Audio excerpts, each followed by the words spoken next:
আসসালামু আলাইকুম রাহমাতুল্লাহ। সম্মানিত দর্শক, কাছের দূরে দেশ প্রবাসের যারা যেখান থেকে আজকের ভিডিওটি দেখতে আসছেন সবাইকে অসংখ্য অসংখ্য ধন্যবাদ।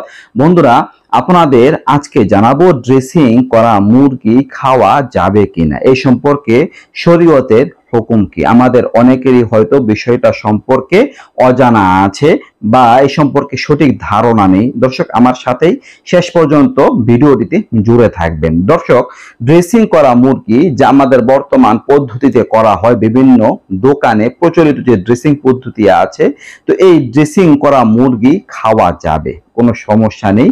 ওলামায়ে কেরামরা এই ব্যাপারে অধিকাংশ মত দিয়েছেন ড্রেসিং করা মুরগি এটা খাওয়া যাবে, কারণ প্রচলিত পদ্ধতিতে যে ড্রেসিং করা হয় এর দ্বারা মুরগিতে ততটা নাপাকি ছড়ায় না। দর্শক, ড্রেসিং করা মুরগি খাওয়া যাবে বা যাবে না বিষয়টা নির্ভর করে মুরগির পেটের ভিতর যে নাপাকি থাকে, ময়লা থাকে, তা ড্রেসিং করার দ্বারা গোশতের মধ্যে, শরীরের মধ্যে ছড়িয়ে ছিটিয়ে যায় বা যায় না।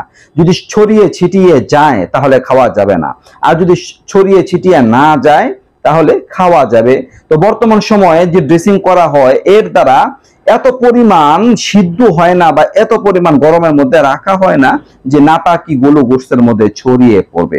অল্প সময় গরম পানির মধ্যে রেখে এরপরটা ড্রেসিং এর মেশিনের মধ্যে দিয়ে দেওয়া হয়। তো এই সামান্য সময়ে ময়লাগুলো গোশতের মধ্যে পৌঁছায় না, এই কারণে খাওয়া যাবে। হ্যাঁ, তবে যদি কোথাও এমন ভাবে সিদ্ধ করে ওই ড্রেসিং করার আগে যে নাপাকি গুলো একেবারে গোশতের মধ্যে পৌঁছে যাওয়ার প্রবল সম্ভাবনা আছে, বেশি পরিমাণে গরম পানিতে রাখা হয় এবং বেশি পরিমাণে সিদ্ধ করা হয় যে তার ওই গন্ধ, দুর্গন্ধ এবং নাপাকি একেবারে 100% পৌঁছে যাওয়ার সম্ভাবনা আছে গোশতের মধ্যে, সেই ক্ষেত্রে আবার মুরগি খাওয়া যাবে না। তো দর্শক, বুঝতেই পারছেন যে প্রচলিত যে পদ্ধতি আছে দোকানে অল্প সময় গরম পানির মধ্যে রেখে মেশিনের মধ্যে দেওয়া হয়, এটা খাওয়া জায়েজ আছে। তো আশা করি মাসআলাটা বুঝতে পারছেন। নিত্য নতুন আরো ভিডিও হিসেবে পাশে থাকবেন। এ পর্যন্ত আসসালামু আলাইকুম ওয়া রাহমাতুল্লাহ।